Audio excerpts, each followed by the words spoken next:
Bonjour à toi, cher spectateur, qui aime les relations toxiques, qui aime un peu trop son conjoint et qui adore les sectes. Et bienvenue donc dans le nouveau long métrage de 2024 de Yorgos Lanthimos qui se nomme Kinds of Kindness, ou sortes de gentillesse chez nos amis canadiens. L'histoire, en gros je vais vous la faire très simple vu qu'on est sur 3 moyens métrages. Nous allons suivre un jeune homme qui vit une relation toxique avec son patron slash amoureux. Nous allons suivre un mari qui voit sa femme redébarquer, mais il n'est pas sûr que ce soit elle. Et nous allons suivre 2 jeunes qui font partie d'une secte qui doivent retrouver une personne qui doit redonner la vie aux morts.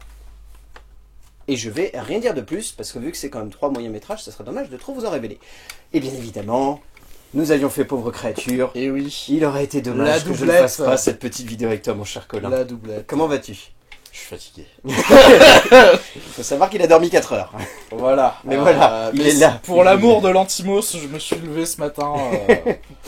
Non, bah oui, pas grand chose à placer niveau contexte, si ce n'est donc que c'est le 2e film de Yorgos Lanthimos en à peine 6 mois. Donc alors, ça montre que Pauvre Créature a mis beaucoup de temps à sortir. J'ai regardé, ça a été tourné en 2022, donc d'après les dates, il le tourne à peu près pendant la post-prod de Pauvre Créature. C'est ça. Donc à mon avis, après il retourne terminer la post-prod de Pauvre Créature, il fait la promo de Pauvre Créature et il part en montage sur celui-là. C'est ça, à mon avis ça doit être ça. En sachant donc que j'ai vérifié, à la base, il y a donc un moyen métrage qui a été tourné pour Disney+, qui, si je ne me plante pas, parce que là c'est de la spéculation, mais à mon avis a dû servir de moyen de vente du projet auprès des pontes de Disney et de Searchlight Pictures, parce que c'est également scénarisé par la même personne avec qui Yorgos Lanthimos a bossé sur Kinds of Kindness. Je ne vous apprends rien, le film a été à Cannes. Je ne vous apprends rien, le film a reçu le prix d'interprétation masculine pour Jesse Plemons, qui d'ailleurs, soit dit en passant, Disney s'en fout, puisqu'il n'y a aucun logo. Il n'y a pas un logo, il n'y a rien du tout. Il n'y a même pas un logo en compétition au Festival de Cannes, il n'y a rien. En même temps, c'est une boîte qui n'a pas besoin de ça pour vendre le film. Mais complètement. Mais c'est vrai que c'est surprenant parce que généralement, quand tu reçois un prix d'interprétation masculine au Festival de Cannes, tu le mets. Tu rajoutes un logo à la dernière minute, mais tu le rajoutes. Contexte placé. Mon cher Colin, qu'as-tu pensé de ces sortes de gentillesse? Bah, c'était très bien. Hein. Écoute, je vais pas... Je l'avais déjà dit dans la vidéo sur Pauvre Créature, moi je suis un peu un vendu à Lanthimos de base, j'aime vraiment beaucoup ce qu'il fait. J'avais mentionné dans Pauvre Créature le fait que depuis La Favorite, il y avait un virage peut-être plus grand public et plus accessible sur ces thématiques. Kinds of Kindness, ce qui m'a fait plaisir, c'est qu'on retrouve le Lanthimos des débuts. On retrouve une forme de cruauté, presque de sadisme. Sadisme, c'est peut-être un peu violent, de cynisme plutôt dans sa manière de... J'aurais dit de BDSM. Tout ça. Non, ouais, vraiment, on retrouve son côté très très cruel qu'il avait développé dans Canine, dans The Lobster, tout en étant quand même dans la continuité de son arrivée à Hollywood, puisque le film reste quand même plus accessible, à mon sens, qu'un Canine ou qu'un The Lobster. Ou même qu'un Mise à mort du cerf sacré. Qu'un Mise à mort du cerf sacré. Donc voilà, ça m'a beaucoup plu en tant que personne qui suit Lanthimos depuis pas mal de temps de le voir revenir à ses débuts. Je trouve qu'il a toujours la niaque pour te faire des scènes bien cringe comme il faut, bien embarrassantes, des trucs où tu rigoles et tu te fais putain je devrais pas rigoler, c'est horrible. Et ouais, c'est vraiment cool et j'ai vraiment beaucoup aimé Kinds of Kindness. Je sais pas, vu qu'il y en a 2 cette année, à les comparer, je sais pas si j'ai préféré ma séance de Pauvre Créature ou Kinds of Kindness. Les 2 films sont assez différents. On a un peu 2 facettes de Lanthimos cette année, donc voilà, pas grand chose à ajouter, c'était vraiment très bien. Je suis assez d'accord avec toi. Alors, j'avoue que j'ai ce truc de lorsqu'un film est découpé en segments, forcément, par logique, tu compares un petit peu les segments. Personnellement, de mon côté, si je devais vraiment synthétiser mon avis, ça serait j'ai beaucoup aimé, j'ai été surpris par le style et la tournure que prend le long métrage, mais il y a le 2e que je trouve un peu maladroit. Pas forcément dans le pire sens possible, hein. C'est pas genre les 2 au début et à la fin sont extraordinaires et celui du milieu il est chiant, c'est pas du tout ça. Il a un rythme plus particulier, il a une logique qui est plus atypique que les 2 autres qui ont... On va dire que les 2 autres, le premier et le dernier, ils ont vraiment un gros fil rouge, ils arrivent à créer une tension, une dramaturgie, une logique. Celui du milieu, c'est vraiment plus une espèce de moment de suspens où 2 personnages se retrouvent et on se retrouve un petit peu perdu au milieu de leur relation. Le 2e a un côté beaucoup plus slow burn, où l'intrigue met beaucoup plus de temps à se mettre en place. Et où tu restes dans l'énigmatique, là où dans les deux autres, tu sais que les personnages doivent atteindre un but. Ouais, du coup, je comprends qu'on aime moins le deuxième. Après, voilà, moi je pense que j'ai aimé les trois à égalité pour des raisons différentes. En l'occurrence, je trouve que la meilleure vanne du film est dans le deuxième, et tu sais de quelle vanne je parle. Tout à fait. On peut regarder la vidéo. La vidéo, voilà, je n'en dirai pas plus. Incroyable cut. Et non, voilà, c'est vrai que le deuxième tranche un peu parce qu'il y a ce côté beaucoup plus slow burn où l'intrigue met plus de temps à se mettre en place. Là où dans le premier, tu comprends très rapidement. À partir du moment où tu comprends les relations entre les personnages, tu dis je vois où ça va partir en couille. Un peu pareil dans le troisième, tu comprends les relations entre les personnages, t'es en mode je vois où ça va partir en vrille.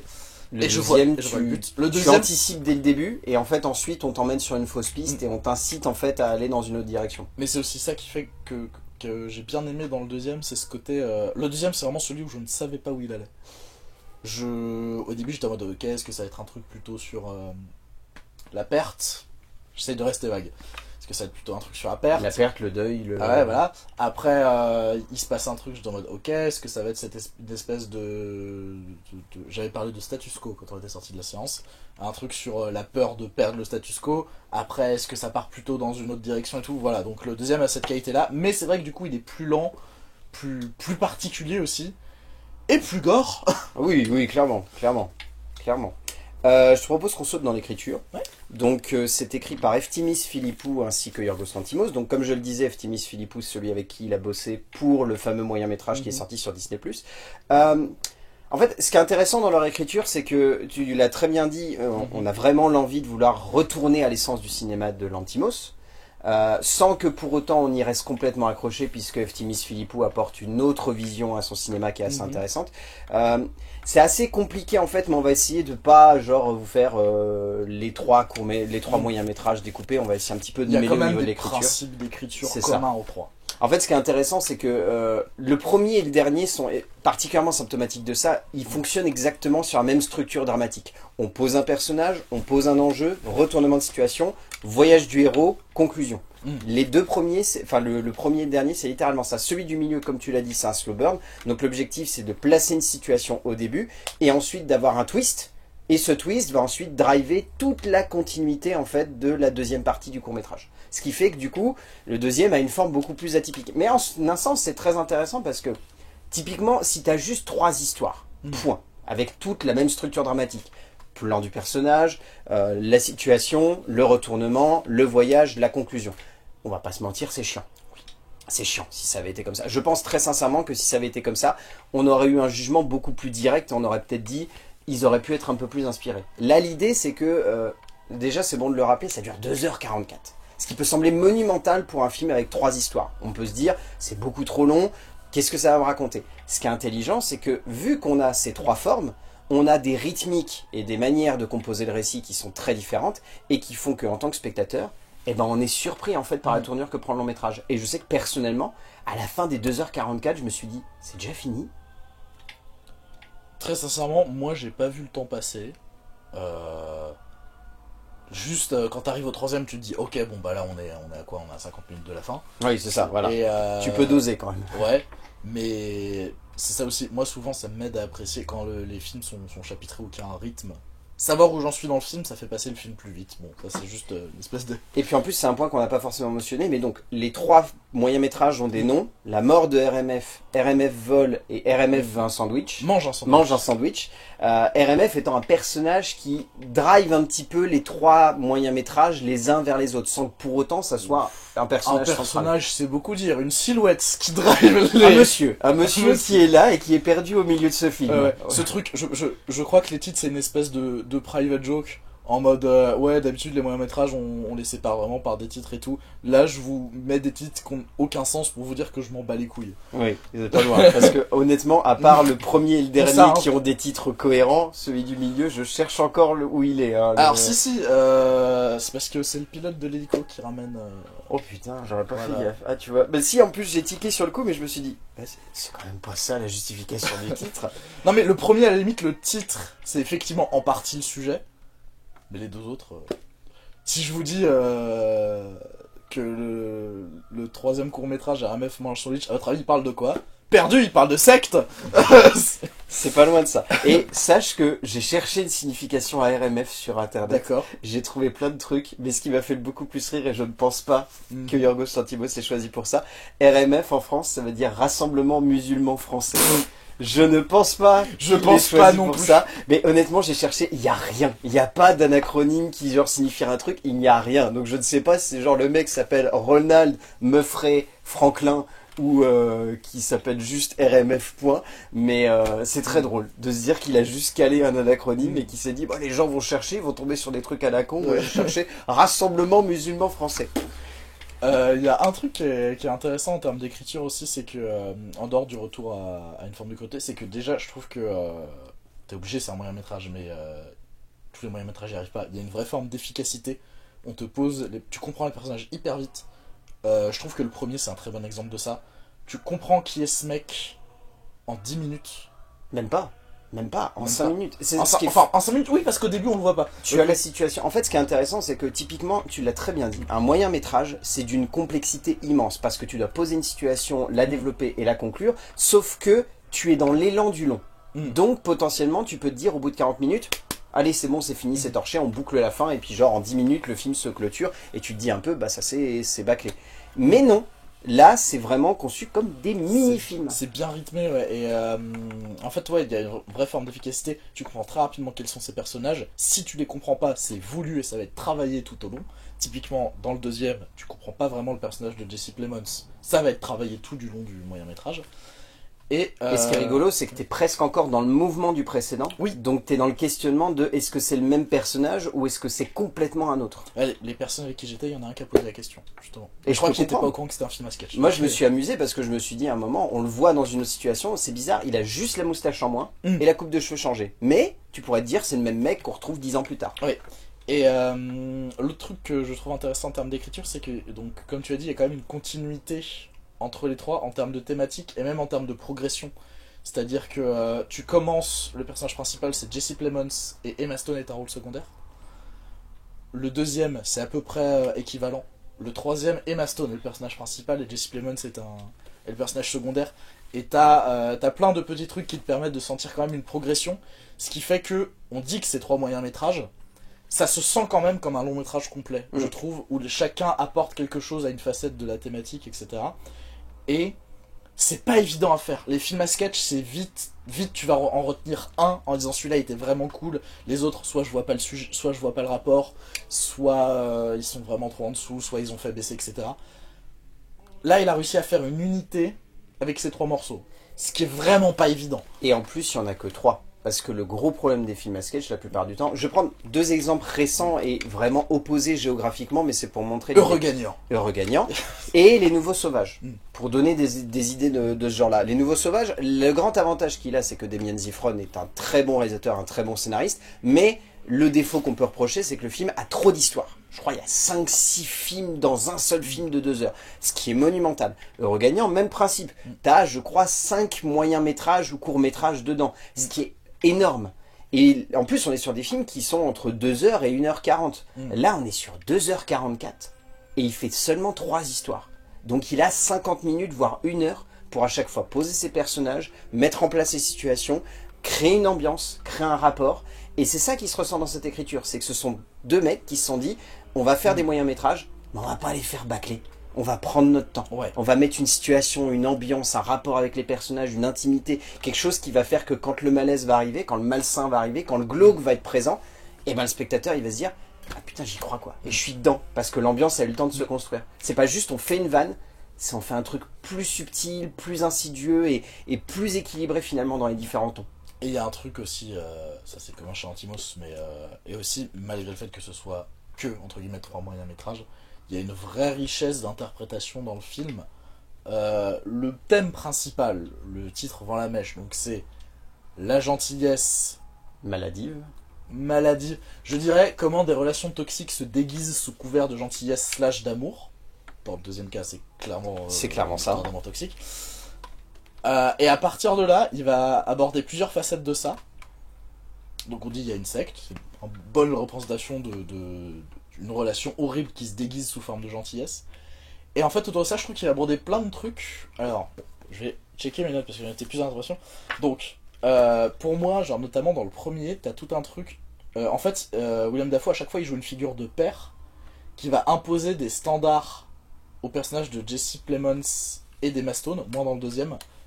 Et surtout dans le premier, c'est vraiment une figure surplombante, donc cette figure de patron, qui va, mini-spoil désolé, qui va imposer toute sa vie au personnage de Jesse Plemons. Et moi j'y ai vu, pour moi il y a un peu quelque chose autour du patriarcat, de l'injonction à la vérité. C'est peut-être parce qu'il a fait Pauvre Créature avant, donc je me dis il est un peu dans cette continuité thématique là. Il y a un peu ce côté on force le personnage dans quelque chose, et quand le personnage ne veut plus être ça, il va se rendre compte que c'est très difficile de sortir de cette situation parce que toute sa vie a été construite autour de ça. Il y a cette interprétation là, mais je dis le patriarcat, ça peut être n'importe quelle forme de domination en fait. Ce côté, les personnages sont enfermés dans quelque chose où on leur dit on veut votre bien, on veut votre bien. Au bout d'un moment ils se rendent compte, attendez, on est en train de me niquer.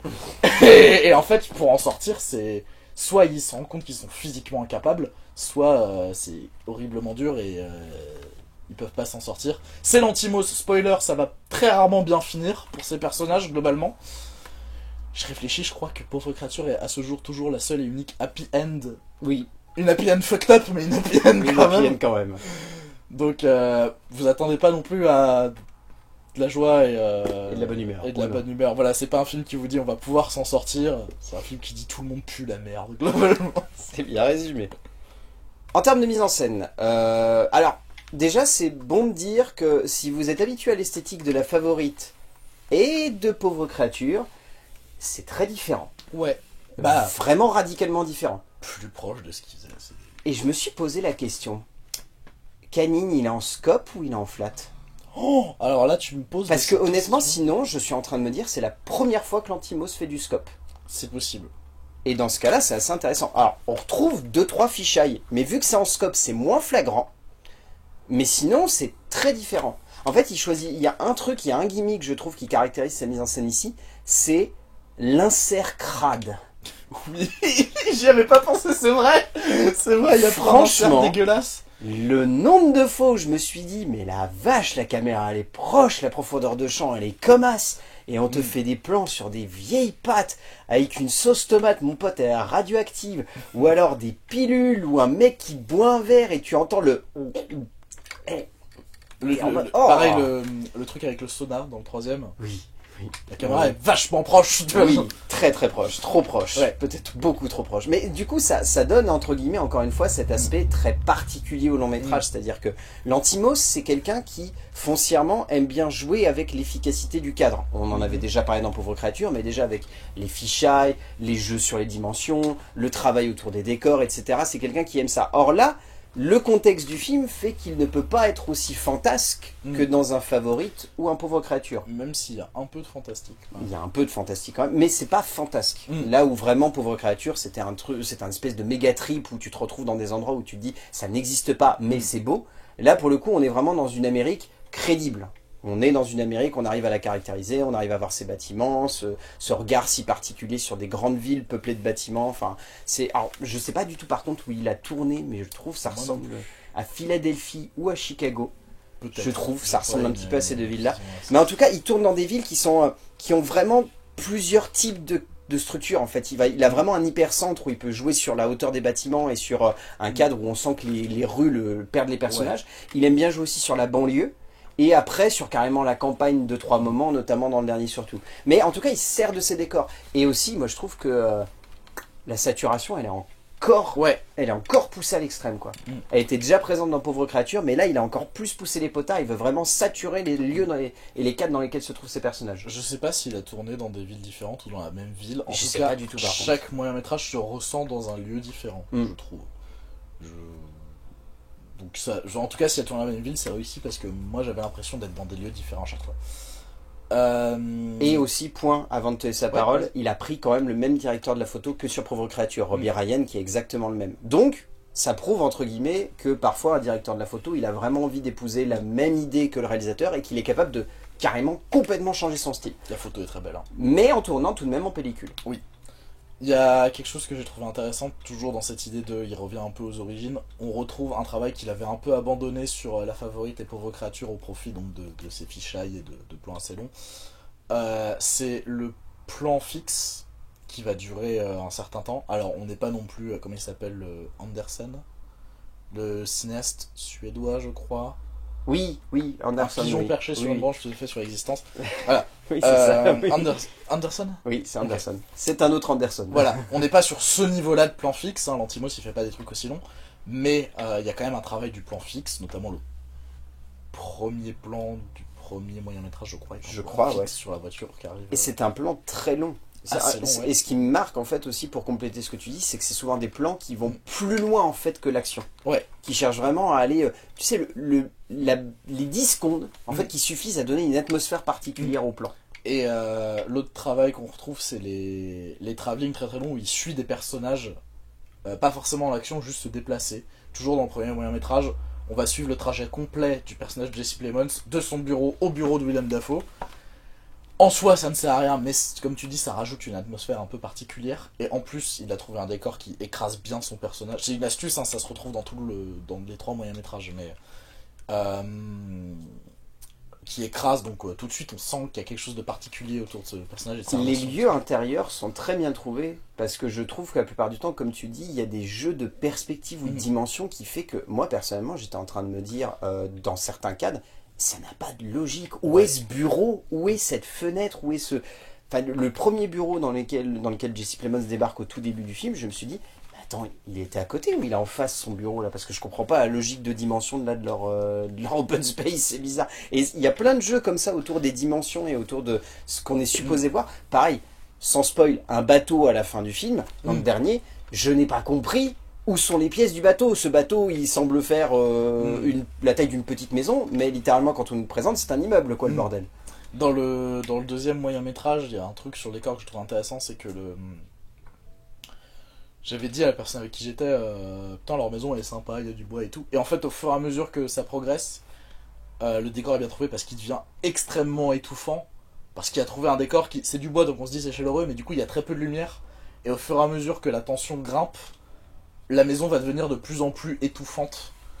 Et il y a plein de petites astuces comme ça. Je suis persuadé que leur maison, la chambre, elle rétrécit. J'ai eu cette sensation-là tout du long du film. Tu sais que la loi Carrez, elle était en train de leur tomber sur le dos et que ça vraiment le toit s'affaissait en fait sur leur lit. Alors je sais pas si c'est moi qui ai eu un ressenti particulier, mais on a cette impression-là. Et ce qui montre encore une fois qu'il y a un jeu autour du décor et que même si c'est pas flagrant, il y a peut-être un travail autour de l'image qui fait qu'on a cette sensation un peu bizarre. La photo est très jolie, hein, d'ailleurs aussi. Non, mais oui, la photo elle est magnifique. La photo, c'est moins fond d'écran tiers que La Pauvre Créature.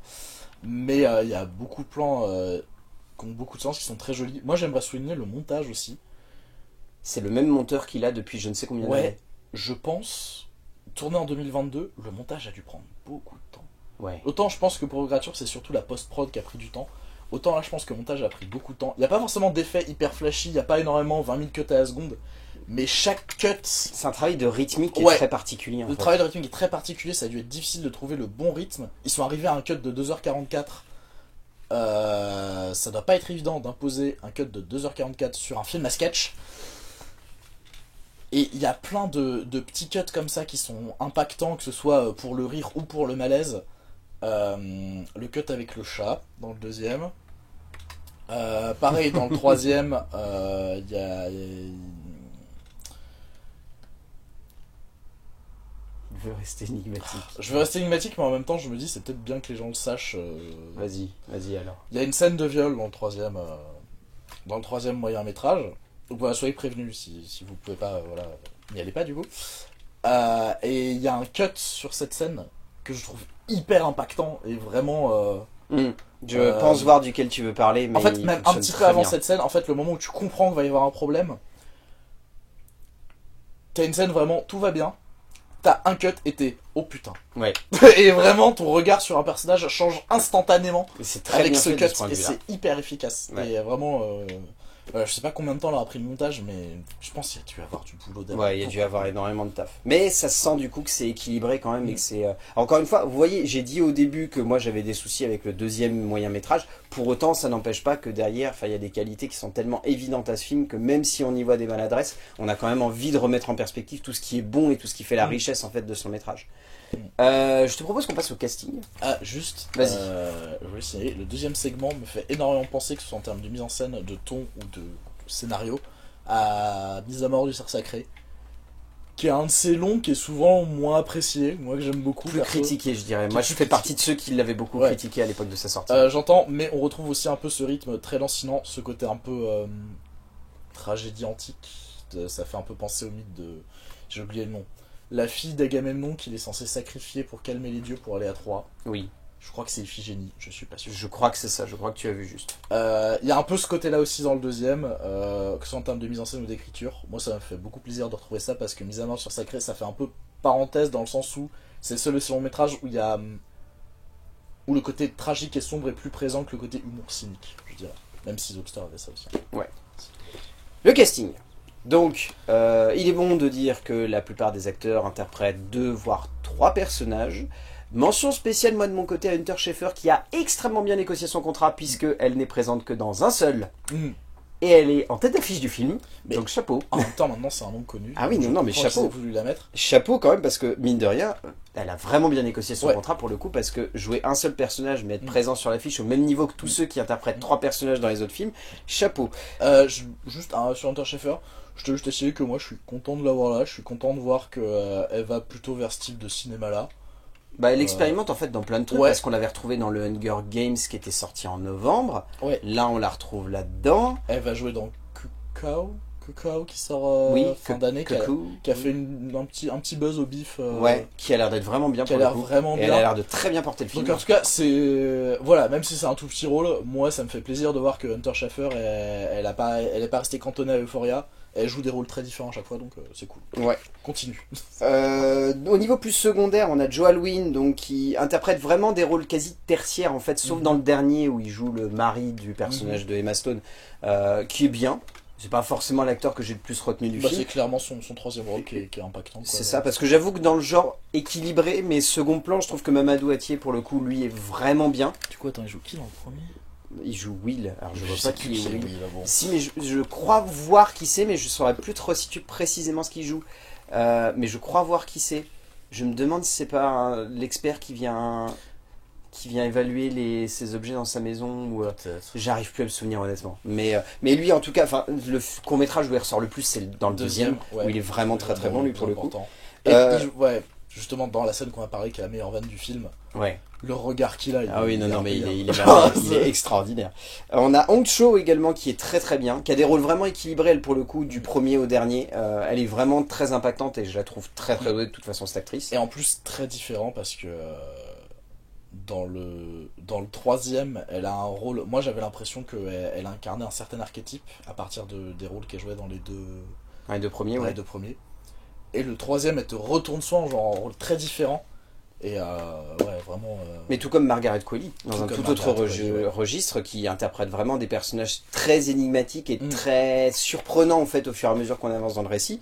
Willem Dafoe, est-ce qu'on a encore besoin de dire que Willem C'est Dafoe joue Willem bien? Dafoe. Je dirais que là dans celui-là, il représente une forme de patriarche à chaque fois. Mm. Donc d'abord le. Il a un peu le même type de personnage en fait. Enfin, pour être clair, À chaque fois, oui, il a un Jesse personnage. Plemons, Emma Stone et Willem Dafoe ont un peu le même type de personnage avec des variations en fait. Mhm. C'est les trois qui ont, on va dire, la même ligne directrice en termes de personnages, mais qui les interprètent de manière un tout petit peu différente en mettant des petites nuances à gauche et à droite. Willem Dafoe, à chaque fois, il joue des figures de père. Donc le patron en premier, littéralement un père dans le deuxième, Et un père spirituel dans le et un père troisième. spirituel dans le troisième.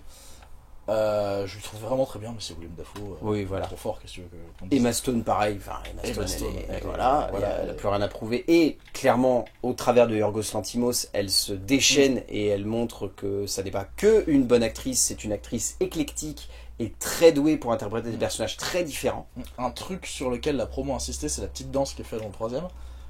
Juste pour l'anecdote, c'est un truc que Lanthimos a rajouté dans le film parce que Sur le tournage, il lui a envoyé une vidéo. sur le tournage de Pauvre Créature, je sais plus si c'était pour ses réseaux sociaux ou quoi, elle a fait une petite danse dans un costume de Bella et il a fait, on peut le mettre dans le prochain. Ça. Oui, c'est ça. Voilà. Donc vraiment, il y a une collaboration entre les deux où les deux s'entretiennent. Ils ont une alchimie, enfin, ils c'est ont un une très très bonne bonne alchimie. ça se voit. Willem Dafoe, j'ai l'impression qu'il est très à l'aise chez Yorgos Lanthimos. Oui, aussi. je pense aussi qu'il s'éclate. Alors, ceci dit, Emma Stone, moi j'aurais juste une nuance. Je crois que le prochain c'est aussi produit par Emma Stone et joué avec Emma Stone.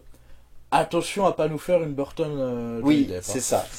Après, pour l'instant, ça va parce que les rôles sont très divers. Et au vu du pitch du prochain Lantimos, ça Oui. donne très envie.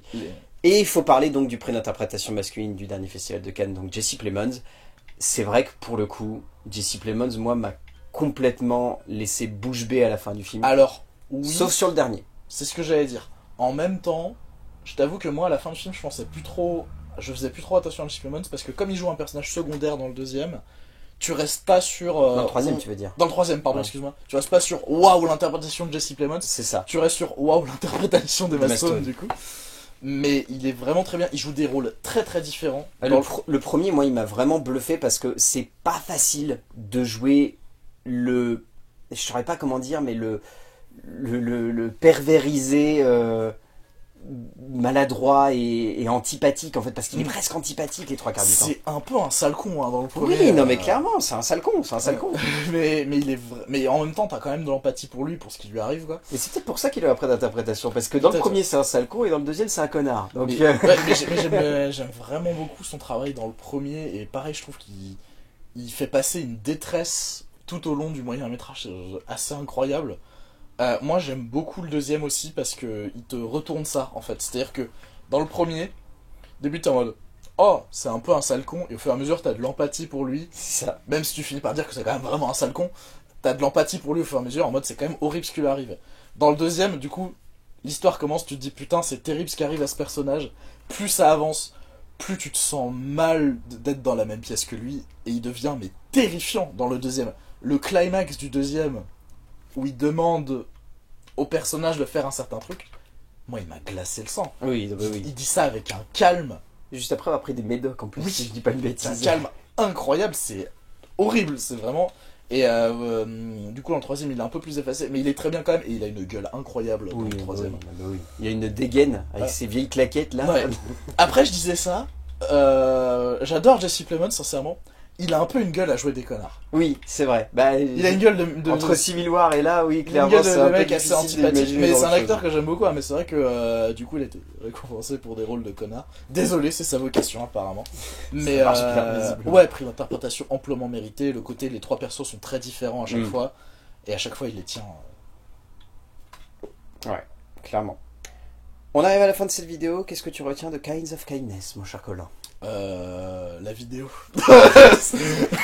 Souvenir. Souvenir. Nostalgie quand tu nous tiens. Nostalgie quand il tient.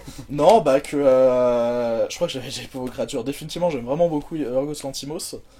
Il continue son chemin à faire des choses assez différentes. Je dirais, malgré le fait que j'ai dit n'y allez pas en vous attendant à un pauvre créature, ça reste plus accessible que ses premiers films. Ça reste moins accessible que Pauvre Créature. N'y allez pas en vous attendant. Typiquement, on dit c'est une comédie.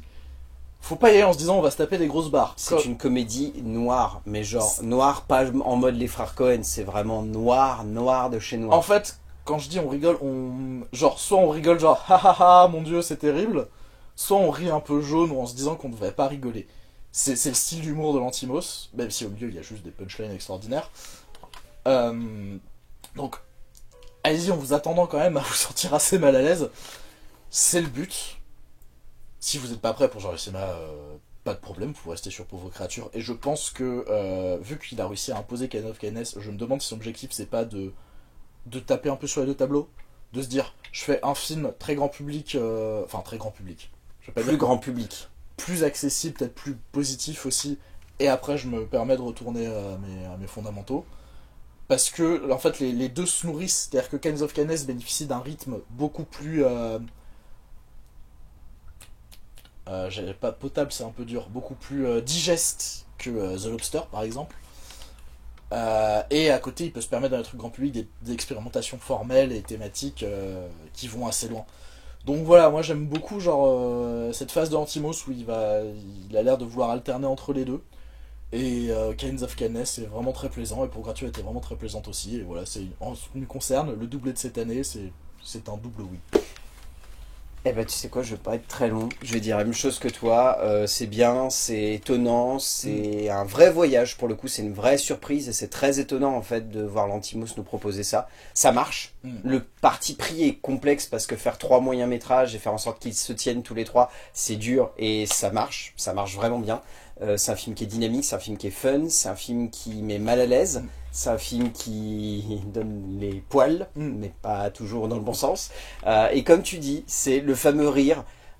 Pour vous donner un ordre d'idée très grand public, vous voyez des fois les vidéos sur Instagram sur lesquelles vous tombez où vous marrez parce que c'est vraiment cringe. Ayez ça en tête, c'est-à-dire que c'est vraiment le rire où on sait que ce qu'on regarde est pas toujours drôle, mais ça fonctionne parce qu'il y a un contexte, parce qu'il y a une côté forme, absurde aussi. et parce qu'il y a un côté absurde. Donc avec ça en tête, Kinds of Kindness de Lorgos Lanthimos, allez-y, vous allez rigoler, et pas que, clairement pas que.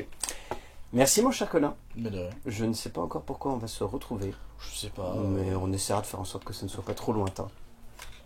Ah oui, si, je voulais dire par rapport à Kinds of Kindness, pour vraiment dire que c'est bien. Moi qui suis fan de Lanthimos, j'y allais avec une crainte quand même. Parce que 2h44, 3 moyens métrages, je m'étais dit, je pense qu'il y en a un des 3 qui va me couper. Ouais, et pas.